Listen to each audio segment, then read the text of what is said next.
చెప్పరా. ఆ సత్యరాయుడు తమ్ముడు నిన్ను చంపనీకి ఎవరో లేడీ కిల్లర్ని పురమాయించాడంట. ఏంది పులి లాంటి నన్ను చంపడానికి లేడీనా? అవునన్నా, దాని బ్యాంకాక్ పంపిస్తాడేమోనన్న డౌట్. అట్నా? అయితే దాని తల్లి రాని చెప్తా. దాన్ని ఇక్కడే ముక్కలు ముక్కలుగా నరికి సముద్రంలో చేపలకి మేతగా వేసి వస్తా. సీమల ఆడదాన్ని చంపకూడదని రూల్ ఉందిగా, మర్చిపోయారా? అందుకే కదరా బ్యాంకాక్ లో చంపుతానంటుంది. ఆడదైనా ఆలైనా మన జోలికొస్తే ఏ చెయ్యడమే.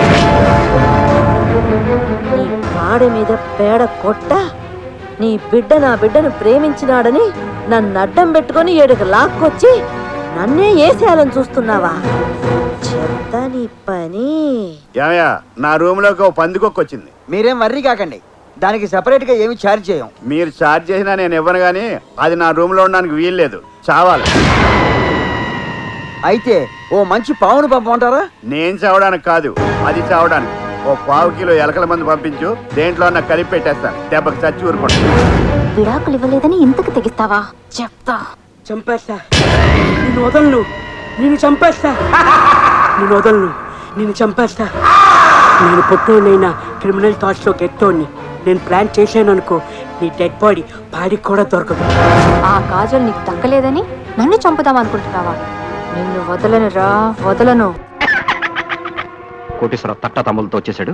నేను సీన్ మొదలెడతాను, నువ్వు యాక్టింగ్. ఓకే గురు.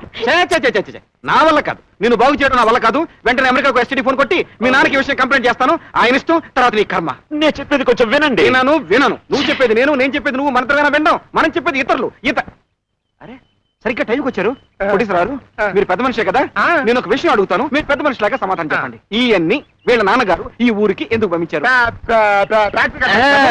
కదా?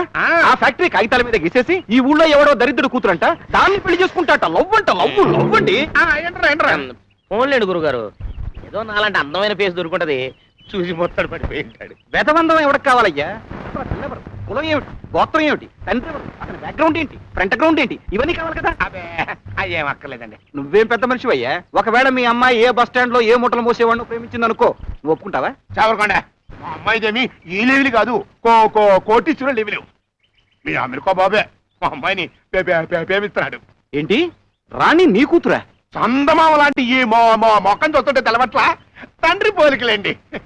చందమామలా ఉంటే తెలిసి ఉండేది, కానీ పేడ ముద్దలా ఉందే తెలిసి ఉండదు. నువ్వు నోర్మిరా, కాల్చిన తాటిపడి మొక్క వేసుకున్నావు. ఆపండి మీ గోల. అసలు మొత్తం నీకున్న ఆస్తి ఎంతయ్యా? 100 ఎకరాలు. అమెరికాలో వాళ్ళ నాన్నగారి బాత్రూమ్ పొడవెంతో తెలుసా? ఎంత ఉంటది? 150 ఎకరాలు. వెళ్ళి నీ బాత్రూమ్ లెవెల్ కల్లు నువ్వు చూసుకో. మరి నేను రాని జీవితాంతం ట్రంకు పెట్టే తలగడ దిండ్లు అంటి పెట్టుకుంటామని మాటిచ్చుకున్నామే. ఇక నా వల్ల కాదు, వెంటనే మీ నాన్నగారికి ఫోన్ చేసి విషయం చెప్పేస్తానంతే. సార్ ఈ విషయం మా నాన్నగారికి తెలిస్తే నన్ను AK-47 గన్తో కాల్ చేస్తారు. నేను చెప్పకపోతే AK-58 పెట్టి నన్ను కాల్ చేస్తాడు. ఎలాగైనా మీరే మేనేజ్ చేయాలి. మీ నాన్నగారు లేకుండా ఈ పెళ్లి చేస్తే ఎలాగా? అంతే ఉందండి, మనం చేసేది మంచి పని అయినప్పుడు చెప్పకపోయినా పర్వాలేదు. చూడండి, ఏ గుళ్ళోకో తీసుకెళ్లి పవిత్రంగా తాళి కట్టించేస్తాం. ఆ తర్వాత నేనే స్వయంగా వెళ్ళి వాళ్ళ నాన్నగారి కాళ్ళ మీద పడి క్షమాపణ కోరుకుంటాను. సరేనా? సరే, పెళ్ళైన తర్వాత ఏం జరిగినా బాధ్యత మాత్రం నీదేనయ్యా. తాంబూలాలు పట్టుకోండి.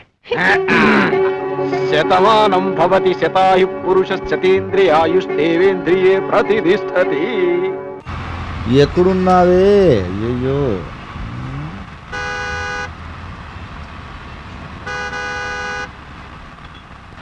బండ రే, వాళ్ళని చూస్తే ఖచ్చితంగా ఈ ఏరియా వాళ్ళ ఉన్నారు. వెళ్ళి అడుగుదాం. అలాగే సార్. కరెక్ట్ ఇదే అడ్రస్ రా. నువ్వు అక్కడ వెళ్ళి. అన్న నమస్తే. అన్న నమస్తే. అన్న నువ్వు ఈ ఏరియానా? అవును, ఇదే ఏరియా. అవును, చెప్పాను కదా అన్న ఈ ఏరియా సార్. అన్న నేను ఈ అమ్మాయిని ఎదుగుతున్నాను, చూసావన్నా? ఈ అమ్మాయా? తెలియదు అన్న. ఇంపార్టెంట్ క్యాండిడేట్ అన్న, చూసి చెప్పన్నా. ఎవరైనా నాకు తెలియదండి అన్న. ఇక్కడ ప్రగతి నగర్ ఎక్కడన్నా? ప్రగతి నగర్? అవునన్నా. తెలియదు అన్న. మధురా నగర్ పక్కనన్నా. మధురా నగర్, ప్రగతి నగర్ తెలియదండి. నువ్వు ఈ ఏరియానే కదన్నా? అవును. ఇక్కడేంట్రా పని నీకు? ఈ ఏరియా వాడే ఉండి ఏమీ తెలియకుండా ఇక్కడ ఎందుకు నిలబడ్డావు రోడ్ సెంటర్ లో?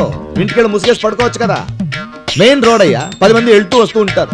ఇందులో నాలాంటి వాడు ఏదో ఎతుకుతూ వెళ్తుంటాం. నిన్ను చూస్తే పెద్ద ఈ ఏరియా ఎలా ఉన్నావు. మేము బండి ఆపి ఏదో హెల్ప్ చేస్తామని రివర్స్ వచ్చి నమస్తే అని చెప్పి టైం వేస్ట్గా. రే, రోడ్ సెంటర్ లో నిలబడాలంటే నువ్వెవడని 10 మందికి తెలిసి ఉండాలి, లేదా 10 మంది గురించి అయినా నీకు తెలిసి ఉండాలి. అప్పుడే నిలబడాలి. అర్థమైందా? వెళ్ళు. వెళ్ళవే ఎంత న్యూసెన్స్ అయిపోయారయ్యా. నారాయణ నారాయణ నారాయణ నారాయణ. ఏమిటిది ఢమాల్ ఢమాల్ పడిపోతున్నారు? ఇవాళకి ఇది మూడోసారి. ఎందుకని? నీకు మూడు ముళ్ళు వేసిన కర్మానికి ఇక లాభం లేదు. ఇలా పిచ్చి ముళ్ళు వేసుకుని నీతో పాటు నడిస్తే వ్రతభంగం చేస్తే నా మీద ఒట్టే. అదేమిటి రాధాస్వామి గారు, అమ్మగారు మిమ్మల్ని ఏకంగా కొంగు ముడేసి జాగ్రత్త పడుతున్నారు. సెకండ్ సెటప్ మీద గాలి మళ్ళకుండానా? నా బొంద, నా మొహానికి సెకండ్ సెటప్ కూడాను. ఫస్ట్ సెటప్ తోనే వేగరగా చస్తుంటాను.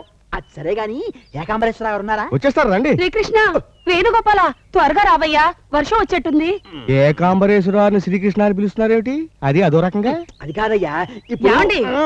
త్వరగా ఒక గోవర్ధన పర్వతం తీసుకురండి, నా స్వామి తడిసిపోకుండా. గోవర్ధన పర్వతమా? మార్కెట్ లో గోవర్ధన పర్వతాలు అయిపోయాయిట. గొడుగులున్నాయి, తెప్పిస్తాను, నువ్వు ఉండు. ఏడి అమ్మగారి గురించే టెన్షన్. నేను చెప్తాను కదా, ఏమీ లేదయ్యా. దానికి సాధువులన్నా స్వాములన్నా పిచ్చి భక్తి కదా. ఆ మధ్యనెవరో మధుర స్వాముల వారట, ఆయన వచ్చారు. ఆయన దగ్గర కృష్ణోపదేశం పొందింది అంతే. అప్పటి నుంచి 24 గంటలు ఆ కృష్ణుడితోనే భ్రమ. ఆయనతో మాట్లాడుతుంది, పాడుతుంది, నవ్వుతుంది. ఒకటేమిటి నా కర్మ కర్మ కర్మ కర్మ. అందుకోసమేనా ఇలా కొంగు ముడేసి జాగ్రత్తగా వెంట తీసుకొస్తున్నారు? అది ఇంకో కర్మ. అదేం కర్మ? చెప్తా. ఇప్పుడు మా పెళ్లి శుక్రవారం నాడు జరిగింది కదా. 22 శుక్రవారాల పాటు భర్తను కొంగు ముడేసుకుని తిప్పితే ఆ దాంపత్యం 100 ఏళ్ల పాటు శోభాయమానంగా వర్ధిల్లుతుందని ఎవరో చెప్పి తెచ్చారట.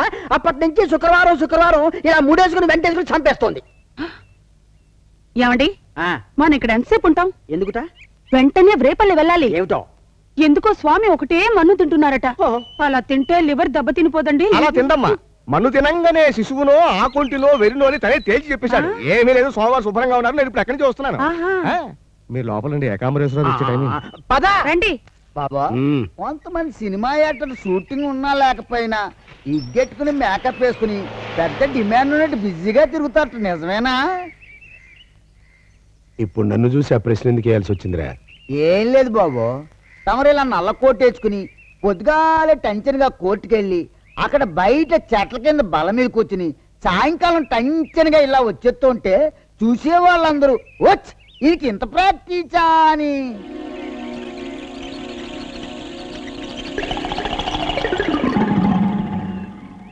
ఏమన్నా అన్నారా? అనలేదు.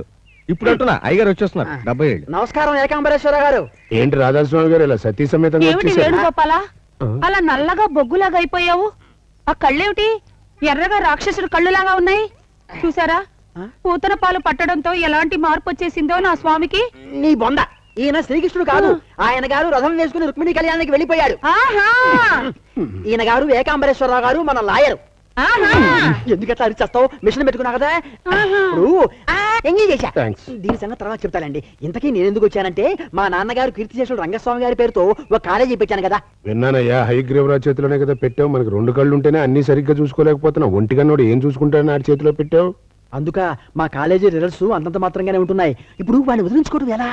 చాలా కష్టం. నీకు ఎంత కావాలంటే అంత తీసుకో. కానీ ఆ కాలేజీ మొత్తం తన సొంతం అయ్యేట్టుగా చూడమని కాళ్ళు ఏళ్ళు పట్టుకుని బతిమాలుతున్నాడు. నల్ల డబ్బు ఉంది కదా అని వాడి పేరు పెడితే హారిపేనుగా. ఇప్పుడు ఇంకా కాళ్ళు పట్టుకునే ఉన్నాడా, వదిలేశాడా? నేనెందుకు వదలనిస్తాను? 50,000 చేదా? ఇదిగో వాడేమో వెనకాతల ఉండి గోతులు దవుతున్నాడా, నువ్వేమో ముందుండి సహాయం చేస్తున్నావా? ఇది చాలా అన్యాయం ఏకాంబరం. నేను లాయర్నయ్యా. అవసరమైతే కాకిని చూపించి కొంగని వాదించి నమ్మించి డబ్బు తీసుకునే గోత్రం నాది. శ్రీకృష్ణ, వేణుగోపాల, ఇది అన్యాయం స్వామి. సత్యభామకి పారిజాతం, రుక్మిణికి తులసి మొక్కనా? ఏమండి, మీరు లాయర్ కదా, రుక్మిణీ దేవికి కూడా పారిజాతం ఇప్పించరా? అలాగే చూడు రాధాస్వామి, నేను చాలా సెంటిమెంట్ ఉన్న దుర్మార్గుండయ్యా. నీకు న్యాయం జరిగేట్టుగానే చూస్తా. కాకపోతే ఆడు 50,000 ఇస్తానంటున్నాడే. 50,000 నేను ఇస్తాగా. నువ్వు కూడా 50,000 అంటే? ఏమండి, త్వరగా ఆయన ఇచ్చింది మీరు పుచ్చుకొని రుక్మిణీదేవికి న్యాయం చేకూర్చరా? అలాగేనమ్మా, నీకు అలాగేనయ్యా. ఆవిడ ముఖం చూసి ఆ 50,000 ఖాయం చేసుకో. థ్యాంక్స్. కాకపోతే నేను చక్రం తిప్పుతూ వెనకాల ఉంటాను. నువ్వు ఆ ఒంటికన్నుడి దగ్గరికి వెళ్ళి ఏమీ తెలియనట్టు అసలు ఈ కాలేజీ ఎట్ట ఎందుకుంది, దీని కథ ఏంటి, కమామిషి ఏంటి అని జాగ్రత్తగా రాబట్టు. వెళ్ళు. అలాగే లేవే, రుక్మిణికి కూడా పారిజాతం ఇస్తాన్నారు. పద వస్తా. తెలుగు వన్